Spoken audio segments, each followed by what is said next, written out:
Listen to me, man. You have a great life in front of you. But your great life is in front of you. It's not behind you. What you did back there ain't got nothing to do with what God got for you. What you did back there was learn the lessons to get you to where you are at this particular moment right here. But what God got for you, do you know, man, that you can actually mess your life completely up? You can jack it all the way up, and you can turn around and get it right.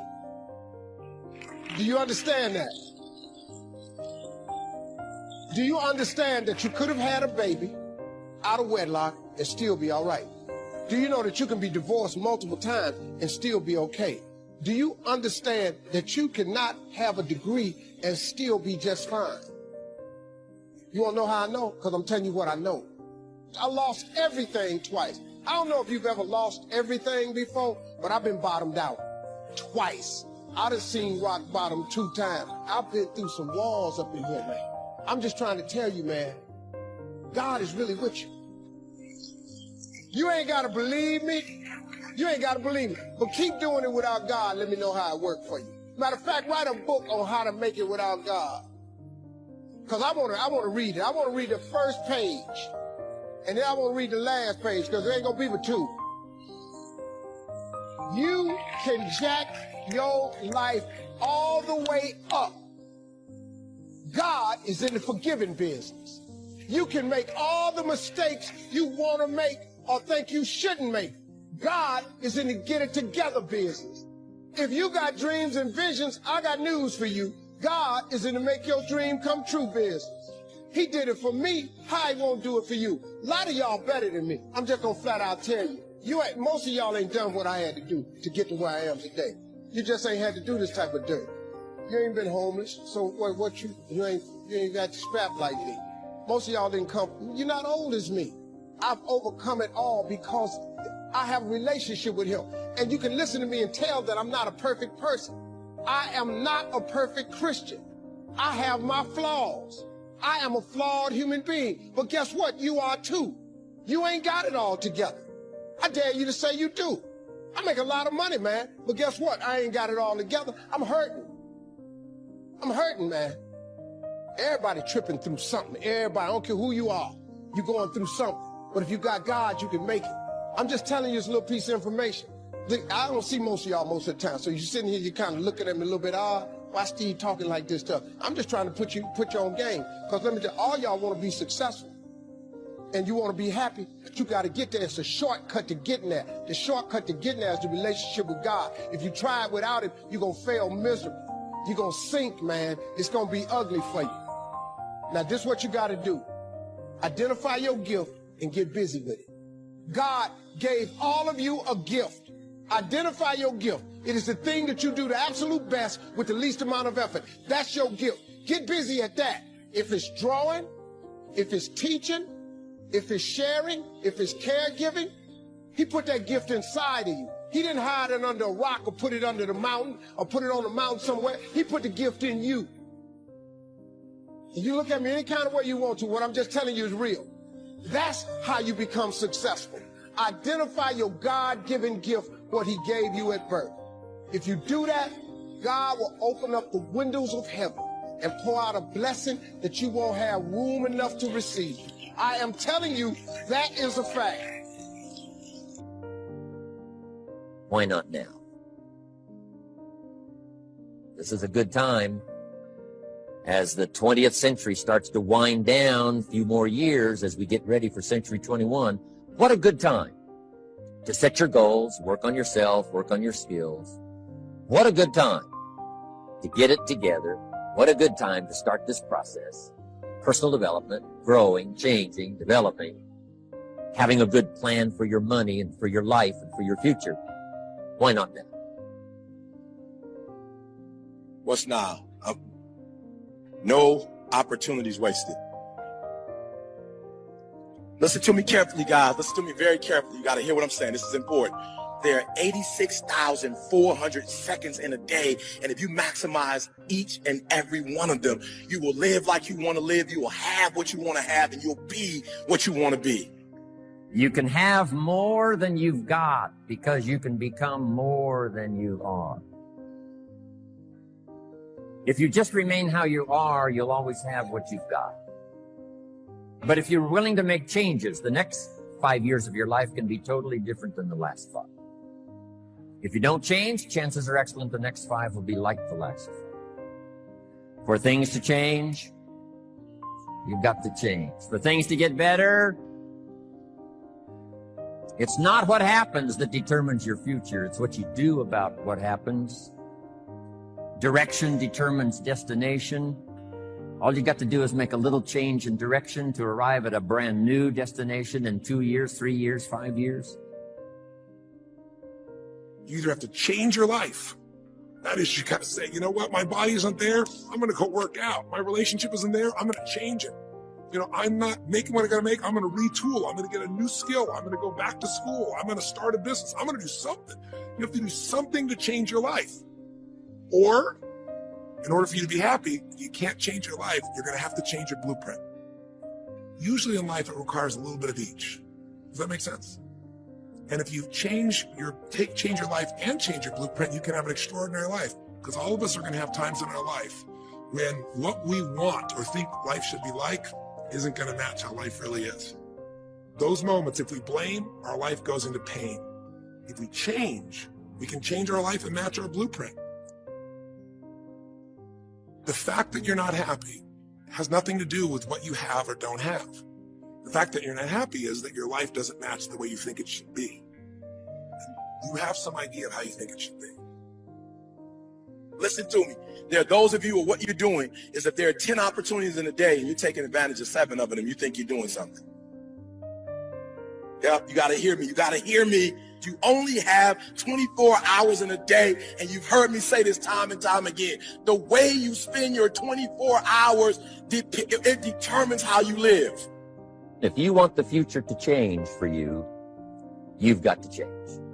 If you don't change, the next 6 years of your life is going to be just like the last 6. You'll still be behind on your bills. You'll still be behind on your promises. No opportunity wasted. Again, no opportunity wasted. If one of us can do it, hey, we all can do it. Now here's my last question. Why not now?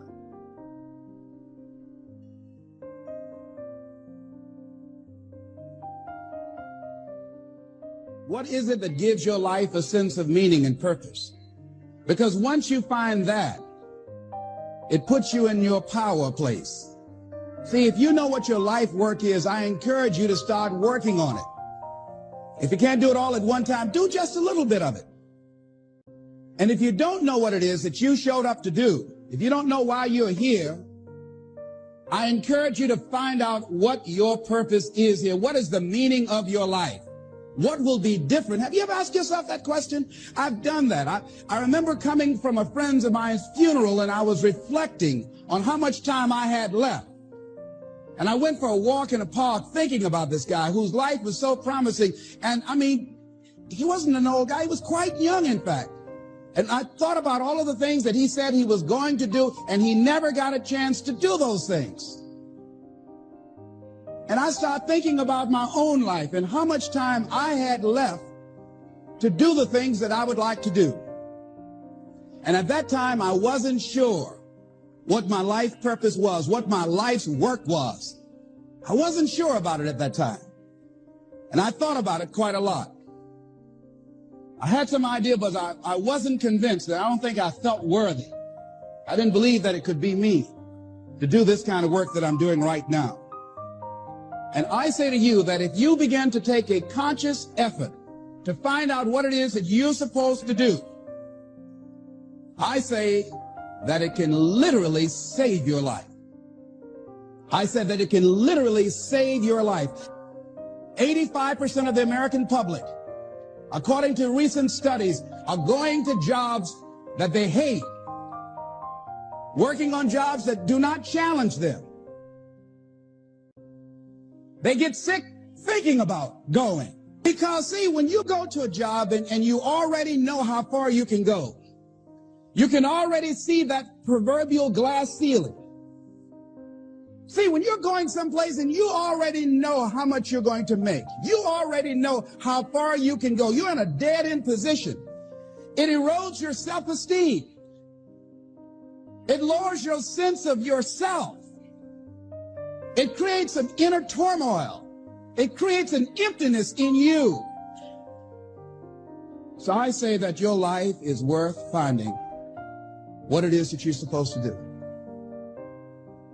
And I'm not saying quit your job. I'm saying find it and do just a little bit of it. Just start working at it just a little bit, but do find out what your work is and hold on to it and don't let your dream go. Don't let it go. See, and here's something else I want you to begin to look at. Why is it that most people don't pursue their dreams or don't do better than what they're doing if they're capable of doing it? I think that many of us don't go the next step because we don't know what to do yet.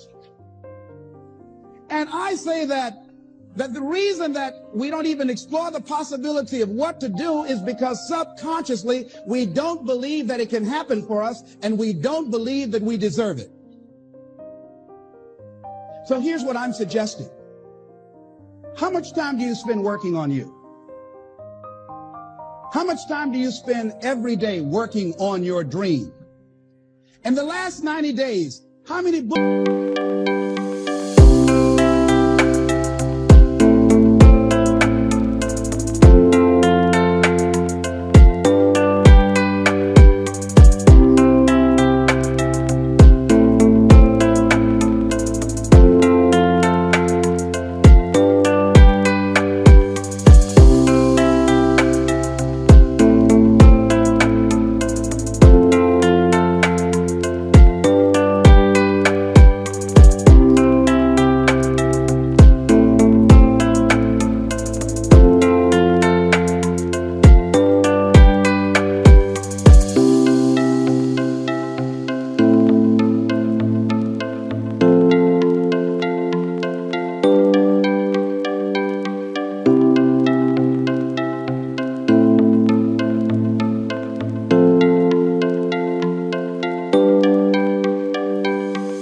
Have you read?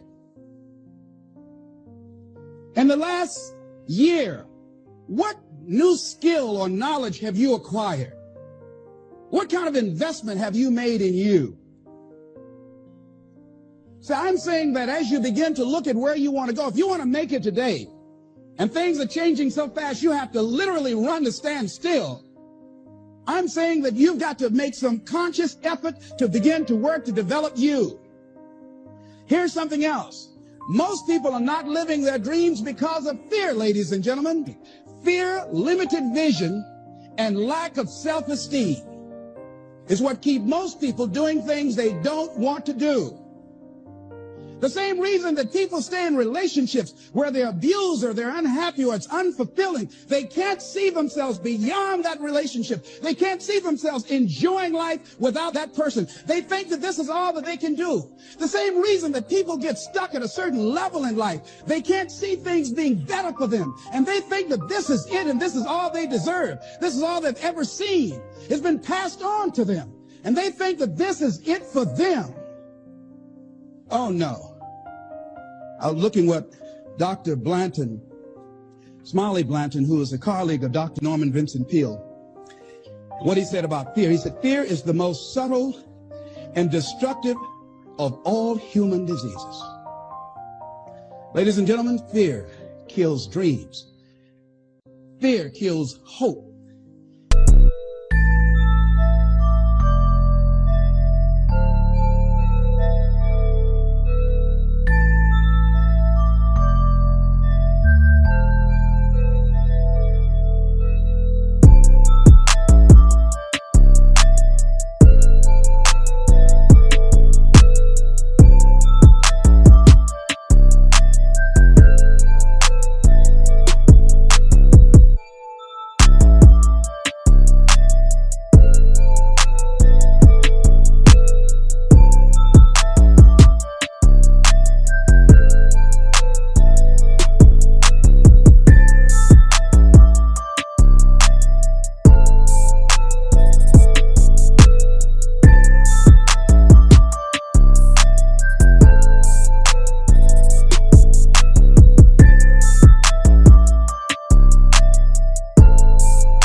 Put people in the hospital Fear can aid you.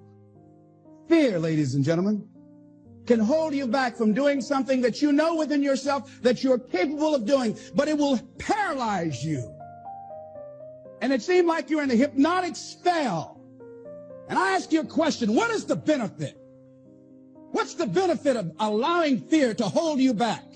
What's the benefit of giving up on yourself, of not stepping out on life and taking life on? What is the benefit for you? What's the plus in that? It's one of the things I had to ask myself. So I didn't want to make any mistakes. I wanted everybody to like me. I wanted to be perfect the first time I did something. It's not going to happen. You're going to make some mistakes. You're going to hurt some folks' feelings. You're going to create some enemies whenever you decide that you want to begin to take life on. You've got to ask yourself, how long am I going to allow this to hold me back? I like what Zig Ziglar says. He said, fear is false evidence appearing real. That is an illusion that we create in our mind. It is a state of mind that can be changed. So let's look at how we can begin to take some steps to restructure that fear, to begin to expand our visions of ourselves, to begin to increase our self-esteem. Webster said that self-esteem means confidence and satisfaction in oneself. Look at your life right now. Whatever you've done up to this point in time, your life is working. Whatever you have produced, it came out of you as a result of the kind of person that you have become. It's a result of your choices. It's a result of your consciousness. Now you have to ask yourself, are you satisfied with what you have produced? Is this what you want? Would you like for things to be better than this? Do you believe that you deserve better than this? Or are you content? This is it. You don't have to do anything else. That you've already resigned yourself in life and say, well, I'm happy. I'm not starving like the people in Calcutta. Are you allowing yourself to get off the hook like that? Or do you believe somewhere in the back of your mind or in your heart that there's some other great work for you to do? There's something else that life has for you. And that's why you're here. How do we handle this fear factor? How do we increase our self-esteem? You have to begin to fortify yourself. How do we do that? I believe that you have to begin to consciously monitor your inner conversation and start talking to yourself. Start building yourself up. Sometimes the only good things you will hear about you are the things that you say to you. So I'm saying learn to be your own booster. Start building yourself up. Start encouraging yourself.